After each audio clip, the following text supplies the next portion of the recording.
Sinasabi ko na nga eh. Kaya itong Blue Ribbon Committee investigations ng Cayetano Black ay nagsuspinde ng kanilang hearings until further notice ay meron pong kababalaghan na ginagawa. Meron silang ginagawang hocus-pocus. Dahil bakit bigla sasabihin ni Marcoleta na suspended yung kanilang hearings until further notice? Bakit? Para ba maagawa ng bagong script? Para makapag-workshop para sa kanilang aktingan? Dahil hindi po kapanipaniwala yung aktingan ng 18 Marines. At hindi nga po yata ako nagkamali. Dahil sabi po dito sa balita, ex-Marines magpapasa ng bagong affidavit sa Senate Blue Ribbon Probe. Inanunsyo ni Attorney Levi Baligod, kumakatawan sa 18 nagpakilalang dating miyembro ng Philippine Marines na magsusumite sila ng panibagong affidavit sa Senate Blue Ribbon Committee na mas kompleto at mas detalyado. Nabatid na dumalo si Baligod sa pagdinig ng Senate Blue Ribbon Committee na pinangunahan ng Cayetano Black kaugnay ng umano'y anomalya sa flood control projects. Ayon kay Baligod, may ilang dating miyembro ng dating sundalo na umano'y pinapirma ng National Bureau of Investigation sa kanilang mga affidavit nang hindi pa niya na irerepaso. Gagawa kami ng individual affidavit na mas kompleto. Yan ang sabi ni Baligod. So, yung pala ang dahilan. Gagawa ng bagong script itong 18 Marines na to. At isasubmit nila sa Senate Blue Ribbon Committee ng Cayetano Black. O, di ba? So, magkakaroon ng hocus-pocus. Dahil hindi ba nung nag-hearing sila na sinabi ng grupo nila Gatchalian na ito ay gathering lang o pagsasama dahil yun ay illegal, hindi po nabanggit yung pangalan ni Senators Loren Legarda at ni Mark Villar. Dahil kasama po sila sa sworn statement ng mga Marines na to na hindi binanggit o sadyang hindi binasa ni Marcoleta nung nakaraang hearing nila. So bakit? Porque ba ngayon ay kaalyado na itong si Legarda at si Mark Villar? So, kailangan gumawa sila ng bagong script. Keso kung ano-ano pandahilan ni Baligod, ano? Magkakanya-kanya daw sila ngayon this time ng kanilang affidavit. Bakit hindi pa nung una? Dahil nakita nyo naman doon sa hearing. Pag tinanong yung mga Marino, sasagot sila ng walang katiyakan, tapos sisingit si Baligod. Eh di sana si Baligod na lang talaga in-interview nila. Diyan nakita ng taong bayan na mas marami pa ang kasinungalingan ng mga Marines sa to kaysa sa katotohanan. Sa magiging bagong affidavit ng mga Marines, mawawala ang pangalan ni Loren Legarda at ni Mark Villar. Nagpunta pa naman si Loren Legarda nung hearing at sinabi niya sumusuporta daw siya at pakikinggan niya itong mga bayani ng bayan. Bayani, ano masasabi mo ngayon? Teka muna, bakit wala pa tayong naririnig na paliwanag ni Loren Legarda doon sa akusa sa kanya ng mga Marines na siya ay pinadalan ng maletang pera? So with Mark Villar, bakit hindi kayo nagsasalita? Bakit tikom ang mga bibig ninyo? Dahil sinabi ba sa inyo na huwag na lang kayong kumibo dahil tatanggalin namin ang pangalan nyo sa bagong isasubmit na affidavit ng mga Marines? Posible, di ba? Dahil ano ang dahilan para mag-submit sila ng panibagong affidavit? Eh, ang tagal na ng issue na yan eh. Ilang buwan na po yan. Ngayon gagawa kayo ng panibagong affidavit dahil nabuko yung mga kasinungalingan ninyo. Siyempre, isasama nila ngayon ang pangalan ni Tito Soto, ni Erwin Tulfo, at yung mga kumakalaban sa kanila. Hindi nga ba doon sa sworn statement ng mga Marinong to, nandun din ang pangalan ng mga makakaliwa? Paano magpapadala ng maleta dito sa mga anti-Marcos na to? Di ba?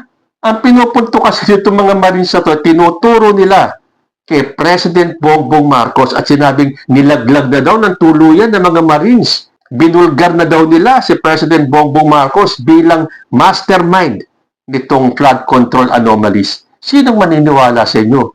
Pero bakit parang pinalalabas ng grupo ni Marcoleta na sila ang nagbunyag, na sila ang nagsiwalat dito sa flood control anomalies? Tapos ituturo nila na ang mastermind si President Bongbong Marcos. Baliw ba kayo? Isa sa publiko ni President Bongbong Marcos yung mga anomalya na siya rin pala ang mastermind. Isip-isip naman kayo. So hihintayin natin kung kailan ang pangalawang hearing nitong Blue Ribbon Committee ng Cayetano Black.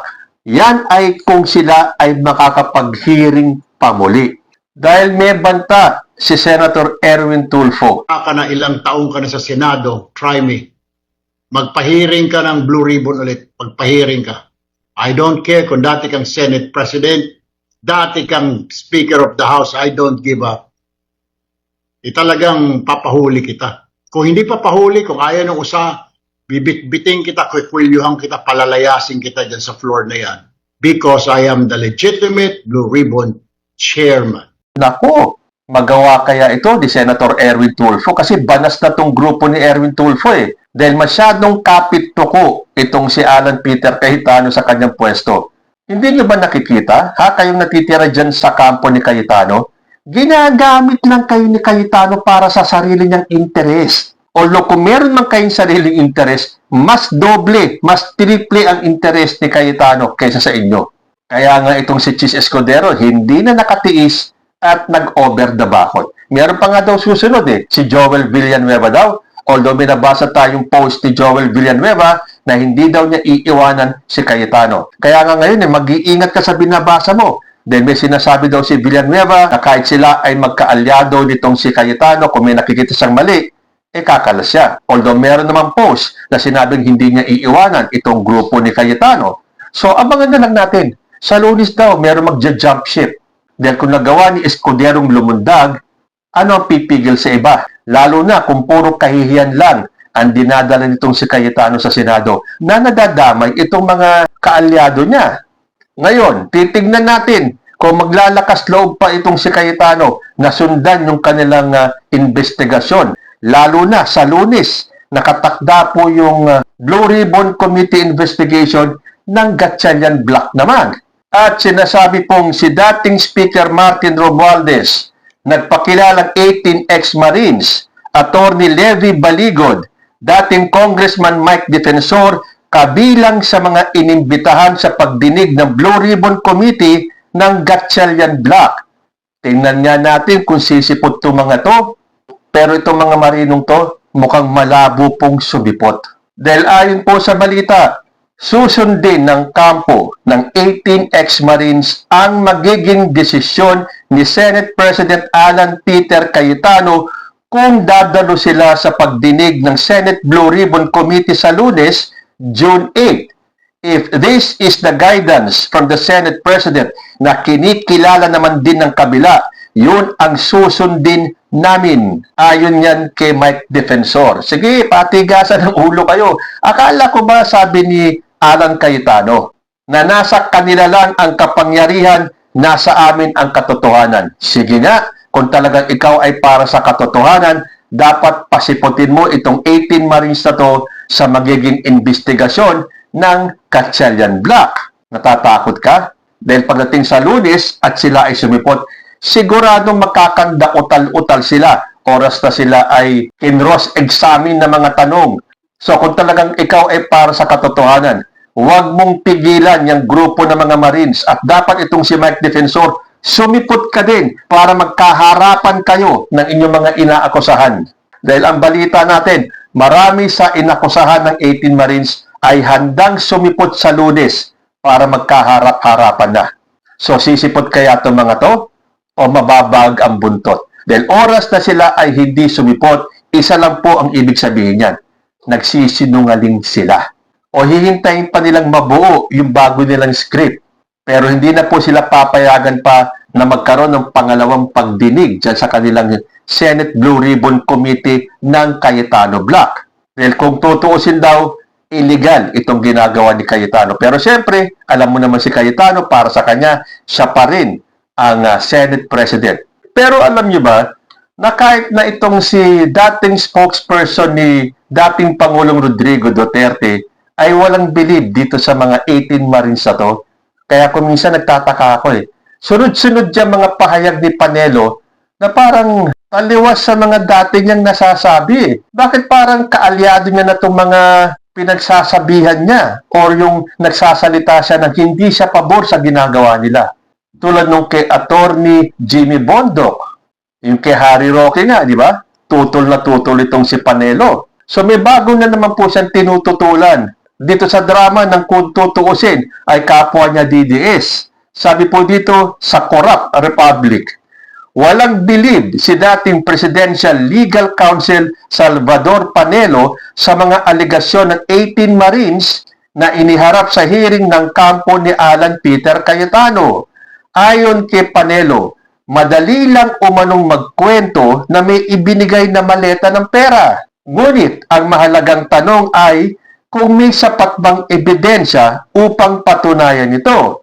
Dagdag pa niya, kahit sino ay maaaring magpunta sa bahay ng isang opisyal, magpa-picture o mag-video na may dalang maleta at pagkatapos ay palalabasing ebidensya yon.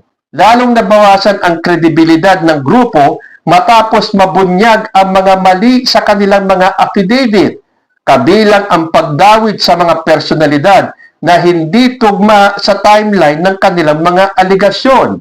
Itinuturo rin ng mga kritiko na kabilang sa mga pinangalanan ay si Laila de Lima na nakakulong pa noong mga panahong sinasabing nakatanggap umano ng pera, gayon din ang iba pang detalyeng kalaunay na patunayang mali.